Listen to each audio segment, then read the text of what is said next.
اعوذ باللہ من الشیطان الرجیم بسم اللہ الرحمن الرحیم ولا تہنوا ولا تحزنوا، یہ آیت بڑی اہم ہے، اور نہ کمزور پڑو اور نہ غم کھاؤ۔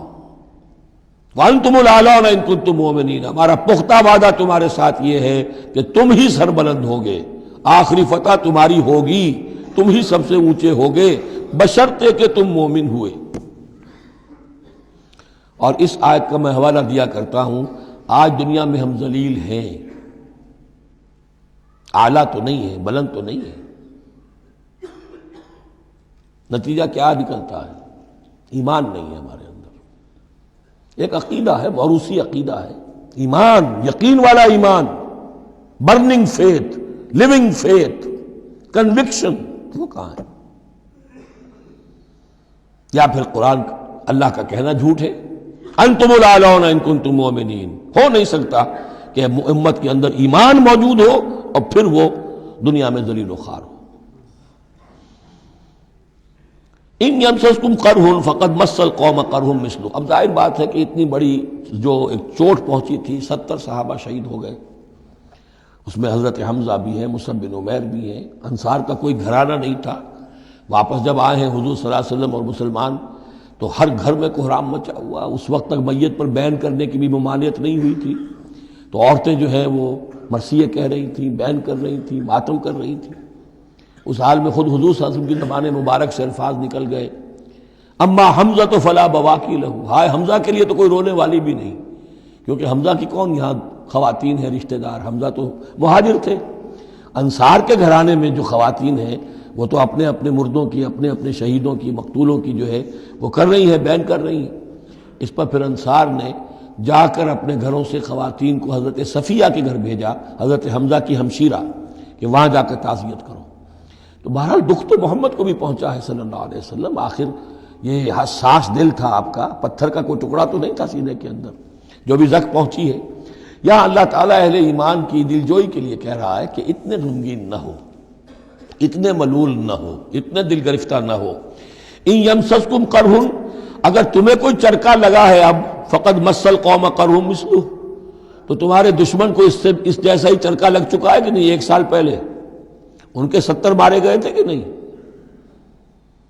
وَتِلْكَ الْأَيَّامُ نُدَاوِلُهَا بَيْنَ النَّاسِ، اور یہ تو دن ہیں جن کو ہم لوگوں میں الٹ پھیر کرتے رہتے ہیں، اونچ نیچ، ایک سی کیفیت ہم نہیں رکھتے۔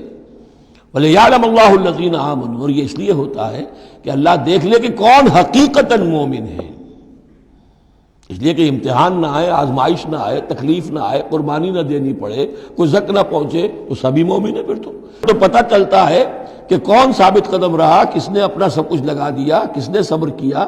تو اللہ تعالیٰ جاننا چاہتا ہے، دیکھنا چاہتا ہے۔ وَلِيَعْلَمَ اللَّهُ الَّذِينَ آمَنُوا وَيَتَّخِذَ مِنكُمْ شُهَدَاءَ، اللہ چاہتا ہے تم میں سے کچھ کو مقام شہادت عطا کرے، اپنی گواہی کے لیے قبول کر لے انہیں۔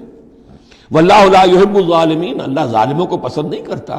اگر تمہیں تکلیف پہنچی اس کا یہ مطلب نہیں ہے کہ اللہ تعالیٰ نے کفار کی مدد کی ہے، کفار کو پسند کیا، معاذ اللہ۔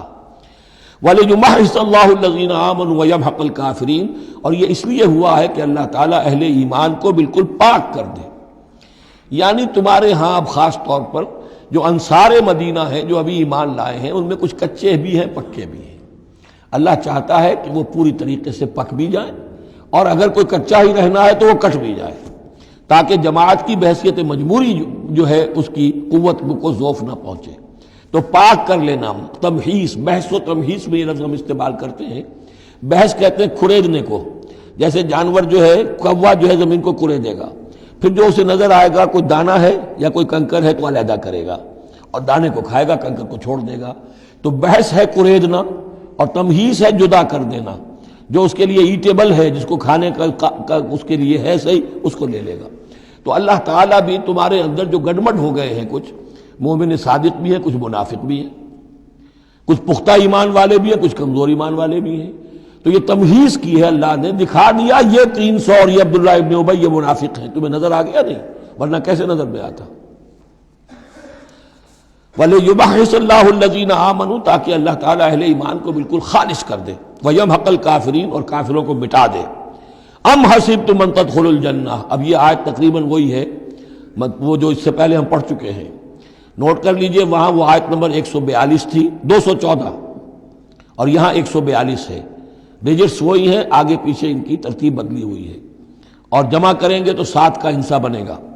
آیت نمبر 214 تھی، ام حسبتم ان تدخلوا الجنہ ولما یاتکم مثل الذین خلوا من قبلکم مستهم الباساء والضراء وزلزلوا حتى يقول الرسول والذین آمنوا معه متى نصر اللہ الا ان نصر اللہ قریب۔ وہی ہے آیت اب یہ، ام حسبتم ان تدخلوا الجنہ، کیا تم نے سمجھا تھا کہ جنت میں داخل ہو جاؤ گے؟ وَلَمَّا يَعْلَمِ اللَّهُ الَّذِينَ جَاهَدُوا مِنْكُمْ، ابھی تو اللہ نے دیکھا ہی نہیں ہے تم میں سے کون واقعتاً جہاد کرنے والے ہیں، ابھی تو امتحان ہے، ابھی اس کے امتحان اور بھی ہیں، ابھی تو تمہارے لیے بڑی سے بڑی منزلیں، کڑی سے کڑی منزلیں آنے والی ہیں۔ وَلَمَّا يَعْلَمِ اللَّهُ الَّذِينَ جَاهَدُوا مِنْكُمْ وَيَعْلَمَ الصَّابِرِينَ، اور ابھی تو اللہ تعالیٰ نے دیکھا ہی نہیں ہے کہ کون ہے تمہارے اندر جو واقعتاً اللہ کی راہ میں صبر اور استقامت کا ثبوت دیتے ہیں۔ وَلَقَدْ كُنْتُمْ تَمَنَّوْنَ الْمَوْتَ مِنْ قَبْلِ أَنْ تَلْقَوْهُ، اور تمہارا حال یہ ہے کہ تم موت کی تمنا کرتے تھے اس سے پہلے کہ وہ ان سے ملاقات ہوئی۔ یہ وہ جو نئے لوگ ایمان لائے تھے اور نوجوان تھے، ان کا تھا ہمیں تو شہادت چاہیے اور ہم تو کھلے میدان میں جائیں گے، یہ اب ان کے اوپر تھوڑا سا تبصرہ ہو رہا ہے کہ اس وقت تو شہادت کا بڑا ذوق و شوق جو ہے اور جوش جہاد اور ذوق شہادت کا اظہار ہو رہا تھا، اب تم نے موت دیکھ لی ہے نا،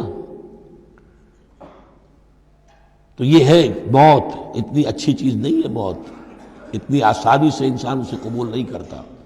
وَلَقَدْ كُنْتُمْ تَمَنَّوْنَ الْمَوْتَ مِنْ قَبْلِ أَنْ تَلْقَوْهُ، تم تمنائے کرتے تھے موت کی، شہادت کی، اس سے پہلے کہ اس سے ملاقات ہوتی۔ فَقَدْ رَأَيْتُمُوهُ وَأَنْتُمْ تَنظُرُونَ، تو اب تم نے اسے دیکھ لیا ہے اپنی آنکھوں سے، نگاہوں سے موت نکلی۔